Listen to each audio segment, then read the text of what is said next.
নমস্কার, সবাইকে স্বাগত জানাচ্ছি নতুন আরও একটি রেসিপি দেখার জন্য। আজ আমি রান্না করব রুই মাছ দিয়ে আলুর তরকারি। আজকের তরকারিটা কম মশলা দিয়ে রান্না করব। কম মশলা দিয়ে রান্না করলেও খেতে কিন্তু অসাধারণ হবে। আমি বলবো বাসায় একবার হলেও আপনারা এভাবে কম মশলা দিয়ে তরকারিটা রান্না করে খেয়ে দেখবেন। মূল রেসিপিতে চলে আসলাম। প্রথমে এখানে আমি আলু কেটে ধুয়ে পরিষ্কার করে নিয়েছি। তারপরে এখানে নিয়েছি রুই মাছ। রুই মাছে এবার দিয়ে দিলাম লবণ। এখন দিয়ে দিব হলুদ। হলুদ দেওয়ার পরে আমি এখানে দিয়ে দিব একটু তেল। এই উপকরণগুলো এখন মাছের সাথে মাখিয়ে নিব। আর রুই মাছের পরিবর্তে আপনারা কিন্তু এখানে যে কোনো মাছই ব্যবহার করতে পারেন। এই তো মাখিয়ে নেওয়া আমার হয়ে গেছে। এবার আমি চুলায় চলে যাব। চুলায় চলে আসলাম। প্রথমে আমি কড়াইতে দিয়ে দিলাম গোটা ধনিয়া বিচি। এই ধনিয়া বিচিগুলো একটু ভাজি করে নিব। তারপরে এখানে জিরা দিব। এই তো ভাজি করা 1 মিনিটের মতো হয়ে গেছে। এরপরে আমি এখানে দিয়ে দিলাম জিরা। এই মশলাগুলো ভাজি করে আমি পাটায় বেটে নিব। ভাজি হয়ে গেছে, আর বেশি ভাজি করা যাবে না, একেবারে পোড়ানো যাবে না, তাহলে কিন্তু তরকারিটা তিতা লাগবে। নামিয়ে নিয়েছি। এরপরে এই কড়ার মধ্যে দিয়ে দিলাম তেল। তেলটা আমি গরম করে নিয়েছি। এখন এক এক করে আমি মাছগুলো দিয়ে দিব তেলের মধ্যে।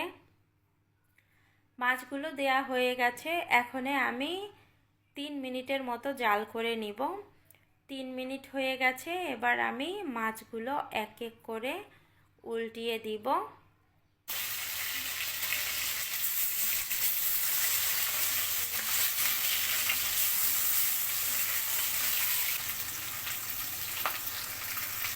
মাছগুলো আমি এপাশ ওপাশ করে উল্টিয়ে দিয়ে ভাজি করে নিয়েছি। এখন মাছগুলো নামিয়ে নিব। মাছগুলো নামিয়ে এই তেলের মধ্যেই আমি কেটে ধুয়ে রাখা আলুগুলো দিয়ে দিলাম। এখন আমি এখানে দিয়ে দিব হলুদ পরিমাণ মতো। এরপরে আমি এখানে দিয়ে দিব স্বাদ মতো লবণ। এবার আমি আলুগুলো ভালোভাবে কষিয়ে নিব। আর এই আলুগুলো কষানোর সময় আমি ঢাকনাও ব্যবহার করেছিলাম। আলুগুলো কষানো হয়ে গেছে। আর একটা আলু আমি একটু কেটেও দেখাচ্ছি। দেখেন 90% কিন্তু আলুটা সেদ্ধ হয়ে গেছে।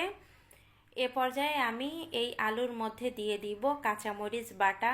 এই কাঁচামরিচ বাটার সাথে শুকনো মরিচের গুঁড়াটাও আপনারা দিতে পারেন যারা ঝালটা বেশি পছন্দ করেন। আমরা যেহেতু ঝালটা কম খাই, এজন্য আমি শুধু কাঁচামরিচ দিয়েই কষিয়ে নিলাম। এবার আমি এখানে দিয়ে দিব জল। জল দিয়ে আমি গ্যাসের ফ্লেম হাই হিটে রেখে 3 থেকে 4 মিনিট জাল করে নিব। এই তো তরকারিটা কিন্তু 3 থেকে 4 মিনিট জাল করে নিয়েছি। এখন আমি এখানে দিয়ে দিলাম ভাজি করা মাছ। মাছগুলো দিয়ে একটু মিশিয়ে নিব।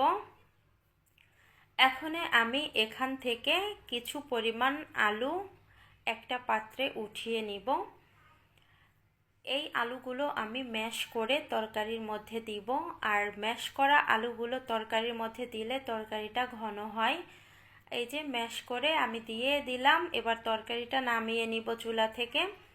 নামিয়ে নেওয়া হয়ে গেছে। এখন ফোড়নের জন্য এখানে দিয়ে দিলাম তেল। এবার দিয়ে দিলাম 3টা তেজপাতা ছোট সাইজের, কিছু গোটা জিরা দিয়ে দিলাম। এগুলো একটু ভাজি করে নিব।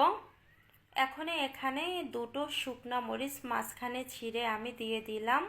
ভাজি করা হয়ে গেছে মশলাগুলো। এখন আমি এখানে তরকারিটা ঢেলে দিব।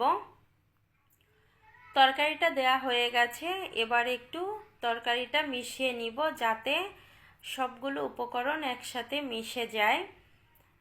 এখন আমি এখানে দিয়ে দিব সেই মশলা বাটা, যে মশলাটা আমি আগে থেকে ভাজি করে উঠিয়ে রেখেছিলাম, দিয়ে একটু নেড়েচেড়ে জাল করে নিব। এই তো তরকারিটা হয়ে গেছে। এখন আমি তরকারিটা চুলা থেকে নামিয়ে নিব। চুলা থেকে নামিয়ে নিয়েছি। সত্যি বলছি এই তরকারিটা খেতে কিন্তু অসাধারণ হয়েছে। আপনারা বাসায় কিন্তু ট্রাই করে দেখতে পারেন। ছোট থেকে বড় সকলেই পছন্দ করবে। আজকের ভিডিওটা আমি এখানেই এন্ড করলাম।